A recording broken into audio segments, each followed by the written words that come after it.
Cheating. बड़ी मज़ेदार सी बात हुई। मैंने चैट जीपीटी पर चीटिंग लिखा और साथ में लिखा give me some psychological human facts around cheating. पता है चीटिंग से रिलेटेड साइकोलॉजिकल क्या फैक्ट्स निकल कर आए? वो तो मैं बताऊंगी, लेकिन उसके साथ साथ चीटिंग को हिंदी में कई सारे शब्दों से कहते हैं, जैसे कि नकल, धोखा, ठगी। लेकिन इंग्लिश में चीटिंग यूज्ड केस पर होता है। Lights off, mic on.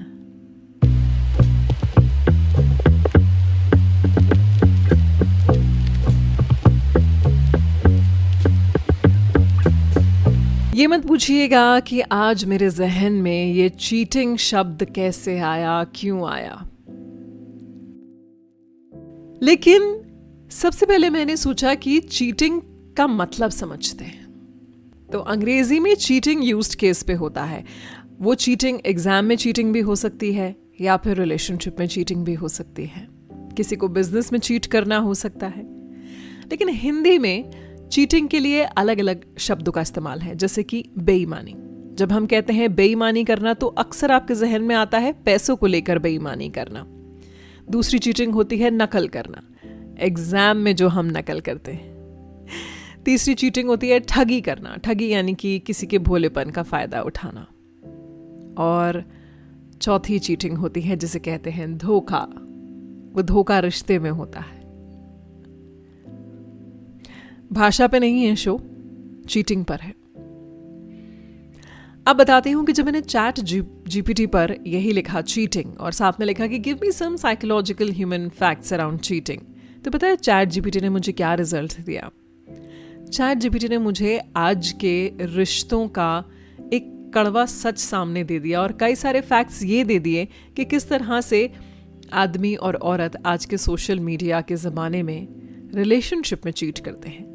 लेकिन सच मानिए, जब मैंने चैट जीपीटी पर चीटिंग शब्द लिखा था तो सिर्फ रिलेशनशिप में चीटिंग करना, यानी कि रिलेशनशिप में बेईमानी या धोखा करना, ये मेरे जहन में नहीं था।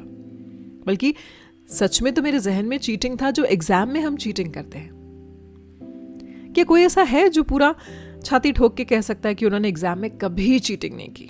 थोड़ी सी भी नहीं। शायद ही कोई ऐसा होगा। वैसे देखिए, अगर मैं कहूं तो मैंने एग्जाम में कभी चीटिंग नहीं की। मतलब इक्का दुक्का कभी कोई एक सवाल किसी से पूछ लिया हो या किसी को बता दिया हो, उसको छोड़ के। हाँ, एक बार बाकायदा टीचर्स ने पूरी क्लास को चीटिंग कराई थी। ये नहीं बता सकती कि किस जगह पे कराई थी। वो इस वजह से क्योंकि पूरा question paper out of syllabus था और टीचर्स को अपनी नाक बचानी थी, तो उन्होंने बच्चों को कायदे से कहा था कि किताब खोल के आंसर्स लिख दो। यकीन मानिए, उस वक्त भी ना मेरे हाथ बड़े कांप रहे थे। जिंदगी में मैं बहुत कॉन्फिडेंट इंसान हूँ। आप मुझे 10,000 लोगों के सामने खड़ा करेंगे, मैं अपनी बात उनके सामने कॉन्फिडेंटली कह सकती हूँ। लेकिन अगर आप मुझे रूल्स तोड़ने के लिए कहेंगे ना, तो पता नहीं क्यों मेरे हाथों में पसीना आने लगता है। बड़ी मुश्किल से मैंने किताब खोल के अपने जवाब लिखे थे। ये तो हुई नकल की बात।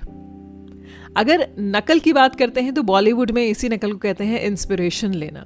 इनफैक्ट बॉलीवुड में ही क्यों, सोशल मीडिया पर ही देख लीजिए। इंस्टाग्राम पर कोई एक कॉन्सेप्ट करता है और बाकी लोग अंधाधुंध उसी को कॉपी करते रहते हैं। नाम हो जाता है इंस्पिरेशन या फिर ट्रेंड, लेकिन है तो वो चीटिंग है ना। तीसरी चीटिंग होती है जब हम किसी के भोलेपन का फायदा उठाते हैं, फिर चाहे वो व्यापार में हो या फिर प्यार में हो। क्या है ना कि व्यापार में अगर आप किसी को चीट करते हैं ना, तो यकीन मानिए कि उसका हिसाब तो पैसों में इसी धरती पर बराबर हो जाता है और वो जिसको आपने चीट किया है वो इंसान उभर भी जाता है। तो व्यापार में हुई चीटिंग तो चलिए सौदेबाजी मान लेते हैं, लेकिन प्यार में अगर किसी को चीट करते हैं ना, तो वो इंसान उससे उभर नहीं पाता है। आपको एक बात बताऊं, चीटिंग कोई भी इंसान कभी प्री प्लान करके नहीं करता है। हाँ, व्यापार में हो सकता है कि उसमें प्लानिंग चल रही हो, लेकिन प्यार में कोई भी प्री प्लान करके चीटिंग नहीं करता है। वो बस एक वक्त का तकाजा होता है, एक नाजुक से वक्त का तकाजा। In that weak moment, a lot of us human beings जब हमारा कंट्रोल नहीं रहता है हम चीट कर देते हैं।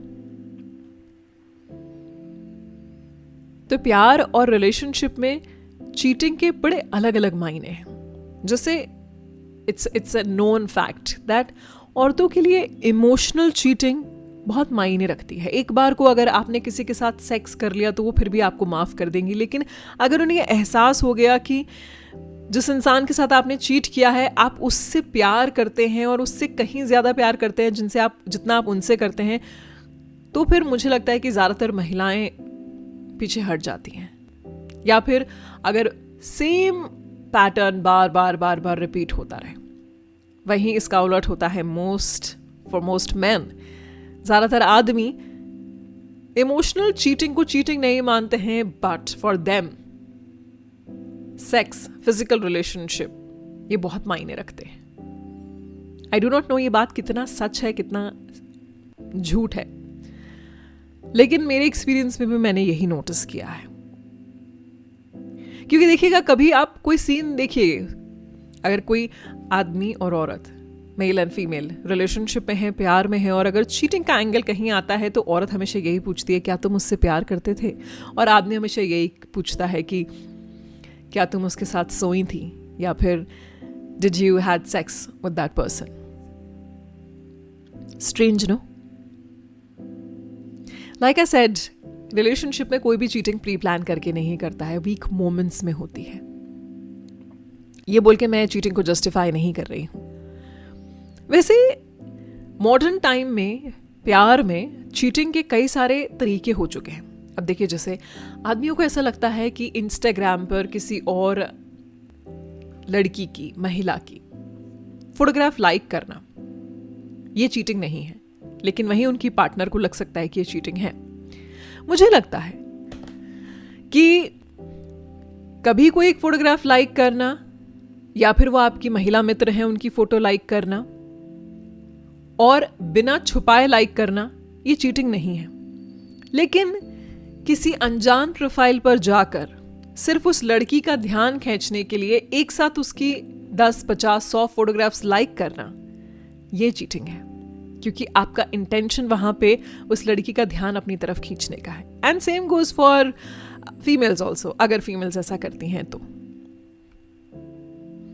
क्या है ना, बात वहीं आ जाती है, ज़्यादातर आदमी को यही लगता है कि जब तक फिजिकल रिलेशन ना हो वो चीटिंग नहीं है। उनके हिसाब से इंस्टाग्राम पर डीएम में थोड़ा सा फ्लर्ट कर लेना, थोड़ी सी बात कर लेना, ये चीटिंग नहीं होती है। यकीन मानिए, मेरा जो इंस्टाग्राम का अकाउंट है रिक्रिएट विद मी 27, उसमें कई बार मैंने देखा है कि ऐसे आदमियों के डीएम आते हैं जिनकी डीपी उनकी वाइफ के साथ या फिर गर्लफ्रेंड के साथ लगी हुई है, एंड डिस्पाइट वो ये नहीं सोचते हैं कि वो मुझे मैसेज कर रहे हैं। पता नहीं क्यों ऐसा करते हैं। लेकिन कभी कभी मैंने ऐसा भी नोटिस किया कि आजकल के डेटिंग पैटर्न में लोग सोच समझ कर चीट करते हैं, जानबूझकर।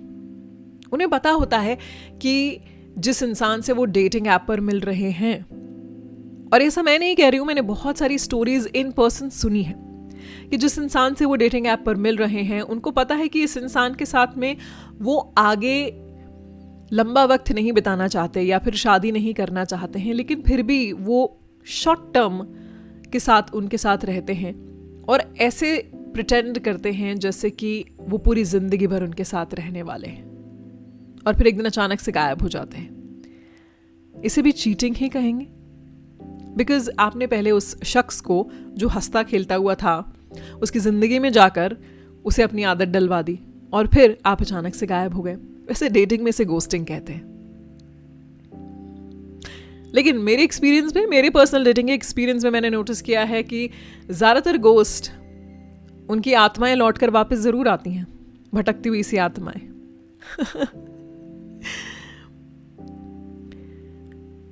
पता है, रिलेशनशिप यानी कि व्यापार और प्यार में एक बार अगर चीटिंग हो जाती है तो उसे मिटाया तो नहीं जा सकता है। लेकिन व्यापार में चीटिंग सोच समझ के की जाती है, प्यार में बिना सोचे समझे एक वीक मोमेंट में हो जाती है। अगर आप वाकई में उस इंसान के साथ रिलेशनशिप में हैं, प्यार में हैं, तो या फिर कई बार ऐसा होता है कि रिलेशनशिप इतना मोनोटोनस हो जाता है, इतना मोनोटोनस हो जाता है कि इंसान उसको जस्टिफाई करने के लिए, थोड़ा सा स्पाइस डालने के लिए सोचता है चलो थोड़ी चीटिंग कर लेता हूँ। ऐसे में मुझे लगता है कि इंसान को नई हॉबी ले लेनी चाहिए, कोई एक नया स्पोर्ट्स खेलना शुरू कर देना चाहिए, कोई ऐसा काम कर देना शुरू कर देना चाहिए जिसमें उसका दिमाग कोई नई चीज़ को सीखे। क्योंकि आपको पता है, जब हम चीटिंग करते हैं ना रिलेशनशिप में, तो ऑनेस्टली होता सिर्फ यही है कि हमारे दिमाग को एक सिग्नल चाहता है नएपन का, और ये दिमाग को ना नएपन की बड़ी आदत सी होती है।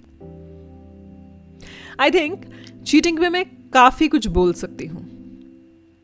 आप ये कह सकते हैं मेरा पर्सनल एक्सपीरियंस है लेकिन बड़े बहादुर होते हैं वो लोग जो अगर चीटिंग करते हैं और उसको मान लेते हैं और फिर उसे सुधारने की कोशिश करते हैं। क्योंकि मुझे लगता है कि जिंदगी में दूसरा मौका सबको मिलना चाहिए, क्योंकि हम इंसान हैं यार, है ना, और गलती इंसान से ही होती है। तो दूसरे मौके की बात पर आज लाइट्स ऑफ के साथ साथ माइक ऑफ करने का हो गया है वक्त। कल होगी आपसे एक बार फिर से मुलाकात। आप मेरा ये शो स्पॉटिफाई पर भी सुन सकते हैं, सर्च कीजिएगा लाइट्स ऑफ माइक ऑन के नाम से। अभी कहती हूँ गुड नाइट, शुभ रात्रि, शबा खैर। अभी यहाँ से है जाना, लौट कर वापस यहीं है आना, और कहाँ है जाना जाने जाना।